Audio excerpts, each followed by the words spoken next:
Welcome to a new PennyWise podcast. I'm your host, Teri Barr from Lee Enterprises. Happy to have you with us again this week.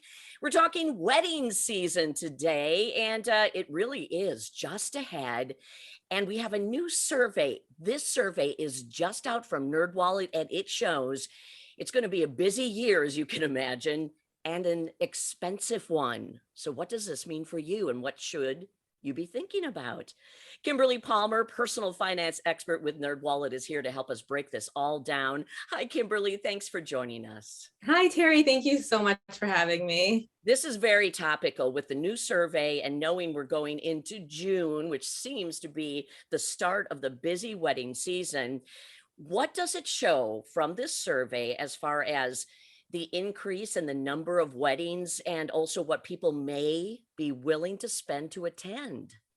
Well, we found that because of all of the delays over the last 2 years because of the pandemic, that there is a record number of people planning to get married this year. And what that means is that there are a lot of guests. About 50% of Americans say they expect to be a guest at a wedding this year. So that's a huge number. And what's even more surprising is how expensive it all is. So about half of Americans who are planning to go to a wedding say they expect to spend $500 or more. So it really adds up. Oh my gosh. Okay. 50% say they're going to a wedding. And then $500 or more could be the cost for those guests. I want to let you know, I asked on social media to see what people were responding to the different costs and if they're planning to go to a wedding. I had 20% of the people on social media say, I'll spend up to $300, but that's my limit. 60% said up to $500. And 20% said, nope, I'm willing to go over 500. One woman said she already had 2 weddings in April. She's done. She can't afford to go to any more weddings this year. I mean, what should we be thinking about when we hear these numbers? I mean, it's really hard. And I think it underscores how important it is to plan ahead, because where people really get into trouble is if they don't anticipate how high those costs are for the weddings. And then they end up going into debt, taking on additional credit card debt to pay for it. And so it's really all about planning ahead. As soon as you get that save the date or the wedding invite, you want to start setting money aside so you have some savings to pay for it. And then, of course, the big question is, do you even want to say yes to all the weddings that you're invited to, which, is a little bit of a sad thought to miss out on a wedding. But the fact is, in some cases, if they're really far from home, if you have to buy plane tickets and hotels, it might make more sense in some cases to decline, having a nice talk with your friend that is not about your friendship. It's just about the fact that it really doesn't fit into your budget. Right. Get back to the budget for sure.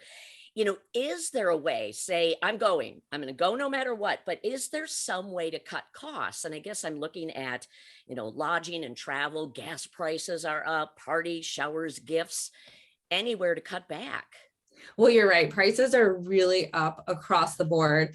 One thing to think about is that if you haven't traveled much over the last couple of years, it's possible that because of your credit cards, other loyalty programs that you've signed up for, that you've accrued certain rewards, travel points, cash back. Now is a great time to cash those in and take advantage of them, especially in some cases, if they might expire soon. You want to make sure to take advantage of all that. So that can help stretch your budget for sure. And then the other big piece of advice we have is that as soon as you're attending a wedding, start estimating what those costs will be and set money aside. In some cases, if you get that invitation months in advance, you have some time to plan and to set some money aside for it. Yeah. And I suppose, you've got the extra parties a lot of the times, bachelorette parties, showers.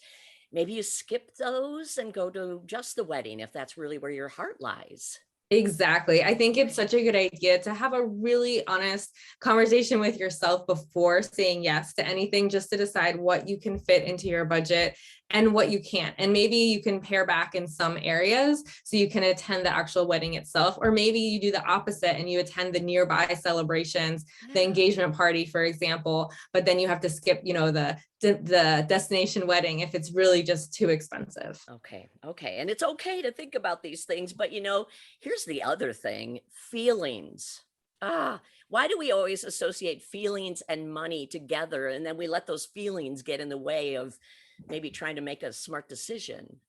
It's such a good point because especially when it comes to these big life events like a wedding, Yeah. there's so much emotion wrapped up in these decisions, and you almost feel like whether or not you go or how much you spend on the gift is a reflection of your closeness to the person getting married, where that's not necessarily the case at all. And so you want to try to step back from that, maybe talk it over with another friend to get a third person's perspective, just to so you know it's okay to decline. It's also okay just to celebrate in other ways or to be more creative with things like the gift, which traditionally can be very expensive as well. Maybe you want to give them something else, a service that you can provide, like photography or whatever you are skilled at, just to minimize the spending that you're doing. Oh, and that's very personal too. So that's actually a great idea. I like that a lot. Okay, let's go back to the survey. What other things did you find for wedding guests to consider or maybe just be thinking about as we get into the wedding season? Well, one interesting finding is that people have very different thoughts on the pandemic and how that is impacting their decision to go to the wedding. Because in some cases, there are actually extra costs because of coronavirus. People are spending more on the precautions surrounding the wedding. In some cases, they want to make sure the wedding is outside. They want to just make sure certain precautions are being taken. And we found that people have such drastically different views on this. So it's something to think about and maybe reflect on what you are expecting and what you're comfortable with, and make sure you're aligned with the wedding that is planned. The other interesting thing we found is that there are different ways to pay for weddings. People usually pay either with cash or with credit cards. There's an emerging payment method, buy now, pay later, which Oh, lets you split up your costs over coming payments instead of paying it all up front.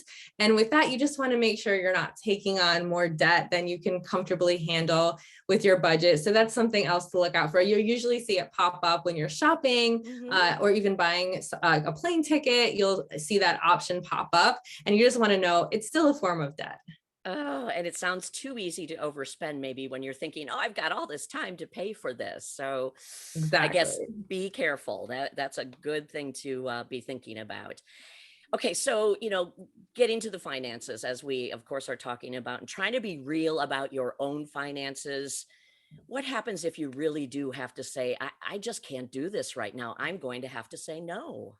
Well, first, you want to acknowledge it's okay to make that decision. And you really shouldn't feel pressure or like you absolutely have to say yes if it is in conflict with your budget, if it would cause a lot of financial stress for you. So you want to have that honest conversation with yourself and then have it with your friend. And, most people I think will understand. And you just want to make it clear this is not a reflection of our friendship or where it's going in the future or how much support I have for you. It's just the fact that I can't afford it. And as long as you're straightforward and honest, I think a lot of people would be understanding, especially given just how expensive it is to attend a wedding. Yeah, and I think with everything everyone's been through the last 2 years, I'd like to think that everybody is a little more understanding about all of this type of things, when you have to decide now in this year. Um, Kimberly, what would you say really is the bottom line? If you're going to be a wedding guest, what should we be thinking about?